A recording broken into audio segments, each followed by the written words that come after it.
loved. I am Celeste, and it is still publishing this broadcast. So that's a fun thing. It says working on your live stream. Come on, Streamlabs. There we go. Posted a tweet. We're good to go. Let's get into the intro today. We're going to be talking about New Mutants, Fear, and Elijah.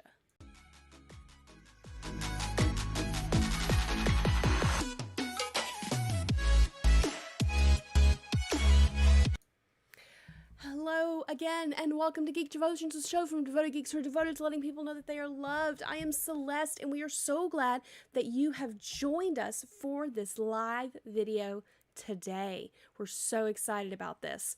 The fact that we're doing a live video, the fact that we got to see New Mutants, the fact that we got to see New Mutants, wait for it, in theaters! In theaters! So real quick, because I should have done this earlier, I'm just going to shift the camera just a little bit. Oh, well, that would work too. So that I'm looking you directly in the eyes as we are watching and doing things. Okay, so in case this is your first time at Geek Devotions, thank you, welcome, hi, Celeste. We take pop culture items and let people know that they are loved. So if this is your first time, if you are about to click off because you're going, what in the world is happening here? You're loved. Just so you know, you are loved. Don't forget, before we get into the devotion, to check out all of our social media, Facebook, Instagram, and Twitter, as well as our Twitch and our website. Guys, we got a lot going on. Also, if you have been around for a while and you're like, you know what, I really want to support this, I really want to be a part of it, go ahead and check out our Patreon. You can become a monthly supporter, a monthly Patreon geek, devoted Patreon geek, and help us out. Francisca says, look into my eyes. Okay. Enough of that. So here is your spoiler warning. If you have not seen New Mutants, if you want to see it soon, if you want to know what's going on before you watch this devotion, then come back later. It'll still be up. We just won't be live. True story. Okay, so just a quick explanation. Would it be an explanation? Explanation of the New Mutants. That we've been waiting for 2 years? 3 years. 3 years? 3 years. We've been waiting for the New Mutants. And due to studios and poor planning and whatnot, we get to see a movie of the young Mr. Byers before he was older. So, the plot of it is that there is this young lady named Dani, and she is a mutant. And she doesn't know how to control her mutant ability. She's actually pretty powerful with the psionic powers. And she ends up through events in a hospital for young mutants to help them control their powers. It seems kind of sketchy. It's supposed to seem kind of sketchy because it is kind of sketchy. But it just makes you go, It's sketchier than SNL. It's sketchier than SNL. We're putting that in the Nightbot. So, yeah, it just seems real strange. And so there is a doctor named Dr. Ruiz. I'm sure no relation to Francisco. Dun, dun, dun. Anyway, and she is working with Dani and these other younger mutants to help them control their power. And all of their powers are a little volatile. To be honest, they are a little volatile. They all have their own backstories and whatnot. But Dani begins to build relationships with them. And unintentionally, she starts using her psionic powers against them. Things come to a head when her power... Francisco, I hope it's not based on you. When her power takes form of a demon bear who is very corporeal and tearing things up. Like walls just gone, people gone. Like, this bear is taking no prisoners. And so what it is that Dani as a child had been terrified of bears. And so her power tapped into her fear. And her fear became real and was literally interfering with her everyday life.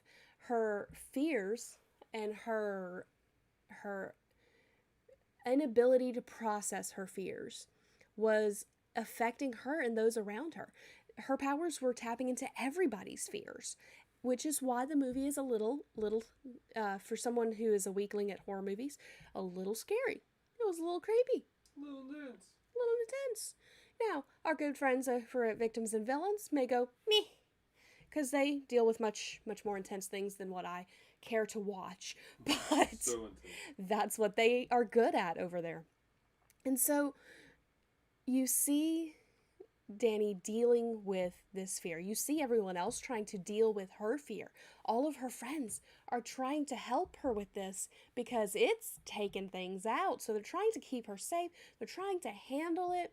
And she has to, by the end of the movie, she has to stand up and look at it. And I swear this is the most ridiculous part of the movie. She goes, no. Can't make this up. Cannot make this up. She goes, like in my head, I almost heard bad bear. She didn't say that, but she kind of did. it was the subtext. And so, at the same time, though, this is something that she had to do. She had to face her fears. Francisco says, intensity intensifies. Exactly. That's what it's like over there at Victims and Villains. So in 1 Kings 18 and 19, the chapters, we are not reading the whole chapters. We're going to sum up. But if you want to look this up, if you want to look up this story, this mic is falling. It was not intended to go that low. If you want to look this story up so that you can read it for yourself and go, how's she getting that? This is where it is. It's in 1 Kings 18 and 19. And so starting in verse 18, we see that the prophet Elijah is confronting King Ahab for all the stuff he's done.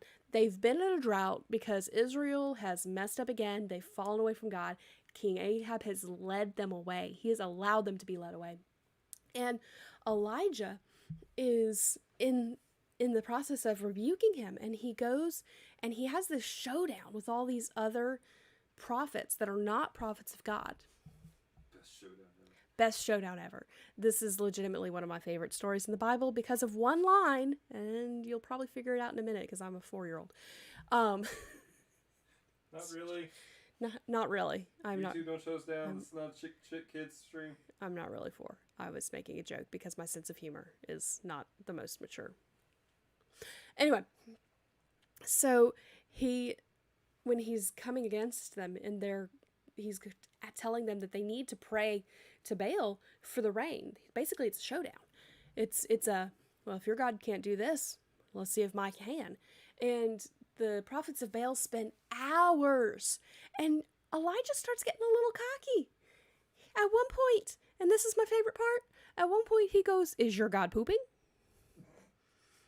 Is he on the toilet?" Like, this is a legitimate scripture. It's so funny to me. And we know, because of the story is fairly well known, we know that, no, Francisco, I'm not. I am 32. We know that God sent rain. He consumed the sacrifice. He sent the rain. And Elijah, after all of this happened, got so pumped up. He got so excited about what God had done and what God had done through him that he ran all the way to the capital city. He beat the chariot. He had to have faced some fear. He had to have faced some fear in order to do this. John H., which I'm assuming is John Haryu, says, this is the first church documented barbecue. True story. Quite possibly. Actually, no. No, that would be... Didn't Adam and Eve have to offer a sacrifice? That's another conversation. That's another conversation. Not the point. Anyway. Rabbit trail. And so he had faced his fears. He had looked at his demon bear and gone, no. Which, again, still the funniest part of the movie. So then we see a second part of the story, but we'll talk about that in just a second.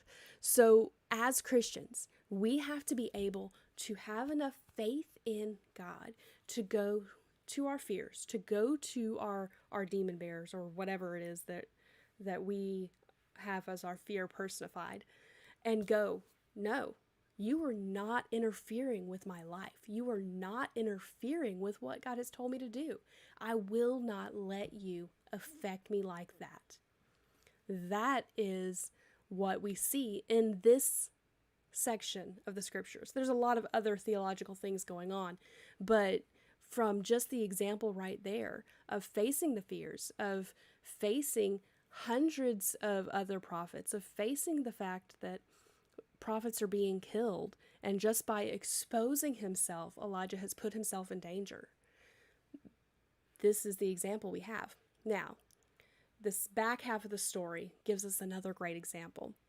Second part is, after Elijah ran because he was so hyped that he beat a chariot to town, like horses, chariot, he ran faster, that he got there and the queen was like, you know what, I'm gonna take you out. And that's where his fear really set in, because she had done it to all the other prophets. And so he goes, nope, and runs away. And he goes into a cave and hides. And this is where we end up with the story of Elijah on the cave and God coming, and he wasn't in the storm, he wasn't in the hurricane, not the hurricane, we just had a hurricane here, it's in my mind, wasn't in the tornado, he wasn't in the strong wind, but he came in a small whisper, and it, like, Elijah couldn't stand, because the presence of God in this small whisper was so strong. And so what I take from that part of the story is that it's okay to be scared, but you have to let God talk to you. He wants to be there for you when you are having fear, when you don't want to face the demon bear, when you don't want to face your fears. He's there for you, but you have to be so quiet to hear him, because you'll think that it's all the noise and it's all the loud things that are all around you, but really he's just being really quiet and really still and really wants to talk to you, so he can let you know that it's okay, and he's there. He's got this. He's gonna take the sacrifice and bring rain in a land that has drought. John goes, spoiler alert, Jezebel becomes kibbles and bits. Yes. Francisco, that's a lot of poo. So, but that is your devotion for the day, guys. I hope that your takeaway from this is that it's okay to be scared as long as you face it and you let God be there with you. Because if he's there with you, it's not that scary.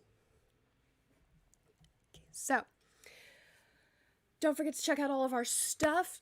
Check out our most excellent crossover that we did with Victims and Villains and the Dapper Man. We did a review on our channel on Most Excellent Adventure. We did a review on Dapper's channel about Bogus Journey. And then we all three talked about Face the Music over on Victims and Villains. So, good stuff. Check out Facebook, Instagram, Twitter. I think I said that already. Question of the week. It is time for the question of the week. The week. Who is your favorite mutant? Like, who is your favorite? I don't necessarily have a favorite mutant because I'm not super familiar with the X-Men. I know Wolverine. I take that back. I do have a favorite because I like X-23, but nobody knows X-23. I like Cable. Dallas likes Cable. And so that is your question. Also, have you heard of the New Mutants? Because they are a comic book team. Sean. Self-promo. Throw him a bone. John's favorite is Bishop. Bishop is super cool. Also, if you want to, you go, Celeste.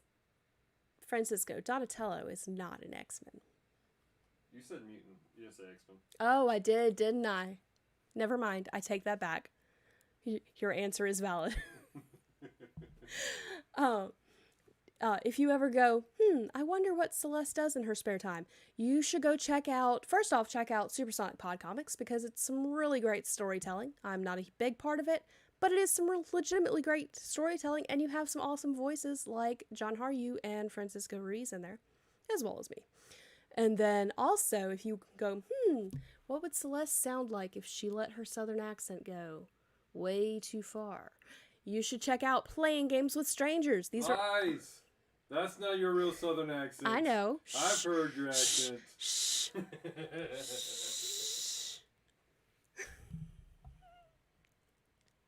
It's not. But that's why I said let it go far too far. You've thrown me off completely. I have no idea what I was saying now. You're closing. Check out Playing Games with Strangers. It is a actual play D&D podcast. We keep it family friendly. Also, one of my co-players sounds like Winnie the Pooh, and it's freaking hysterical. Yes, it is. So, all that being said,